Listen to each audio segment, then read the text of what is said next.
Hi, everyone, and welcome to our video series on the Formative Assessment Toolkit for Literacy. My name is Stephanie McCulley. I am the English Language Arts and Secondary Social Sciences Consultant for the Eastern Township School Board. And my name is Anne Beamish. I'm the Secondary English Language Arts Consultant for the English Montreal School Board. Thank you for joining us today. In this video, we will be featuring the narrative writing continuum. This is one in a series of tools highlighted in the toolkit. So last year, I had the good fortune to meet Ruth Cullum. She's the author of the 6 Traits of Writing books at a couple of different conferences. And she shared that her newest project were teacher and student guides dealing with the modes of what she was calling the modes of writing, very similar to the teacher and student guides for the 6 traits. So she was dealing with what she was calling narrative, expository, and persuasive modes of writing, but she uses these terms a little bit differently from us. And I was telling Anne about this, and we were looking at the guides on Ruth Cullum's website, and we thought it might be interesting to adapt those guides to our program and show them in a continuum that went from kindergarten to grade 8. Most of her kindergarten to secondary 5, because most of hers end at grade 8. And so we decided to put the teacher and student guides together in one continuum. And we use her work as a jumping off point with her permission. And then when we finished, we actually sent her the draft, and she sort of signed off on it and thought it was on track. So as a formative tool, the narrative writing continuum, it helps to inform your planning, your teaching, and learning, because it helps to determine where students are and where they need to go. And we felt like all teachers could benefit from the tool because it helps provide a clearly articulated description of the skills involved in narrative writing. And it helps to scaffold conversations between everybody involved in the learning process. So, for example, when a teacher and a student are working together, the tool might provide a starting point for feedback that a teacher could give the student. It could help a student set goals for themselves with the support of their teacher. And the student and teacher could use the continuum to decide next steps. So in addition, this tool provides evidence of learning and narrative tasks over time that can be used to inform your teaching. They can be included in a portfolio and be used to support the transition as students move from grade to grade. The information gleaned from this tool can easily be shared with parents, tutors, and resource teachers. It's a starting point to determine goals for intervention or enrichment. Now, as educators, we are searching for a common understanding of what narrative writing looks like. We also need to explore what our expectations should be for different grade and achievement levels. Our concern is that we all might have slightly different understandings, leading to lots of questions and very few answers. This has inspired us to look for ways to be objective and feel like we're on the same page when we're looking at a piece of writing. We hope that that the narrative writing continuum can help us do that. The image here now shows the continuum in its entirety, and you can see that it's divided into 3 levels: just getting started, on my way, and I've got it. And then those levels are divided into or identified. Behaviors inside of those levels are identified for grades 1 to 2, 3 to 5, 6 to 8, and 9 to 11. We're going to zoom in on those levels a bit next, but we wanted to mention that the continuum addresses elements of narrative writing like plot, character, setting, and author's craft. And it can also help teachers see how narrative writing evolves through the different grade levels. And it's that providing that common understanding that we've been looking for what narrative writing looks like, all the way from cycle 1, elementary, to cycle 2, secondary. So here you can see grade 1 to 2.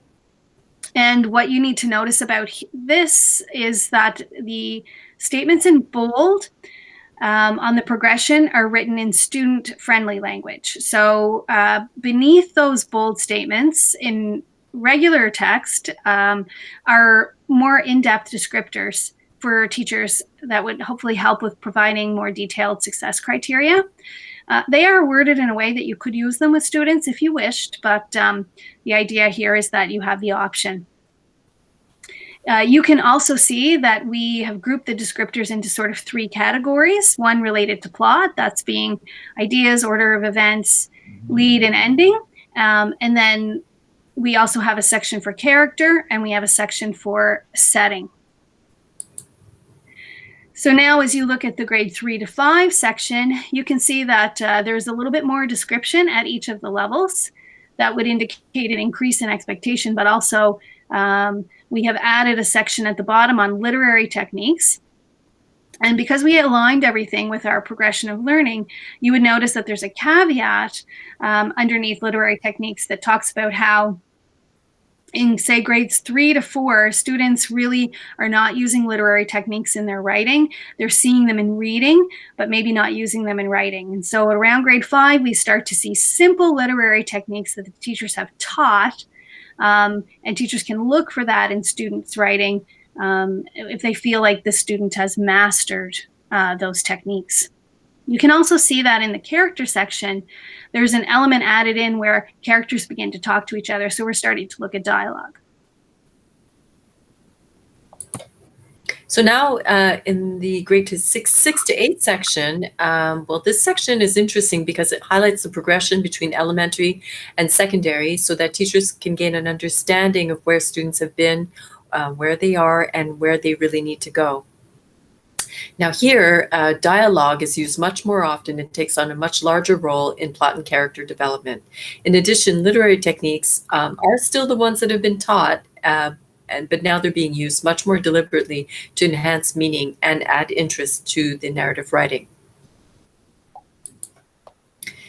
Here we see the grade 9 to 11 section. The first thing you will notice that there's a lot more text, it's a lot more complex, and in addition, well, if you're familiar with Ruth Cullen's work, her resource, as Stephanie mentioned earlier, they tend to end at grade 8. So for the grade 9 to 11 section, Stephanie and I really had to use the previous levels along with the program and progression of learning to extend the continuum to cycle 2. So here you'll notice that the I've got it level indicates a very strong, almost exceptional mastery. For example, in writer's craft, we might not see this kind of thing in most student writing. It's most useful for giving our strongest students good and relevant feedback that sometimes can be a little bit tricky, and encourage them to go beyond the continuum. Now, one part that we're really proud of is the additional resources and terminology section that's included at the end of the continuum document. In the actual document, this is a 2-page resource, and there are many hyperlinks included. It's intended to help teachers have a common understanding of the elements of narrative writing. We've included definitions of terms used in the continuum, such as literary techniques and big ideas, as well as teaching resources related to those elements. Most of the resources in the link are quite general. However, some are better suited to either elementary or the secondary levels.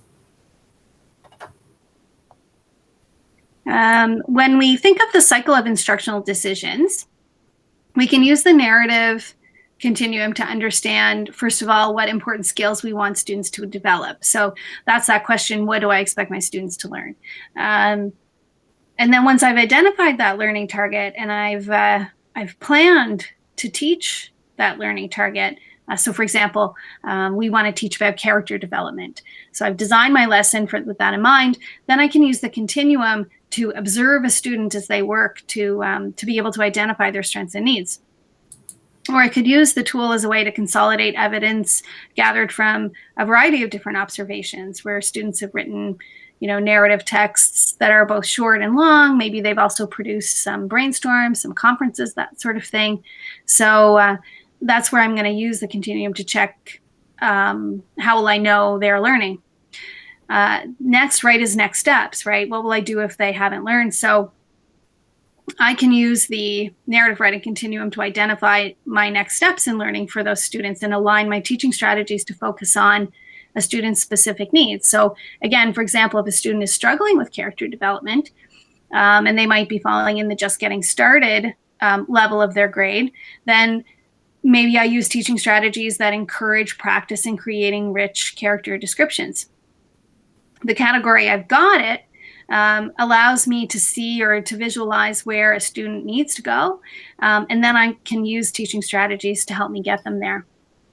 Finally, we have to remember that some students sort of already know it. So while some students are maybe receiving intervention in certain areas, other students can receive enrichment, and the continuum can kind of help me identify where students need to go next, sort of where, no matter where they are in their progression.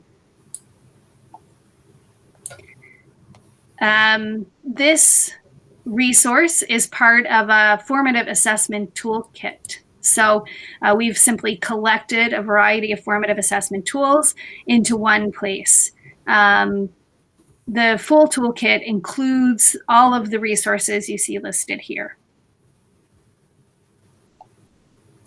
Thank you so much for giving us your time today. Be sure to check out the rest of the tools and videos in this series.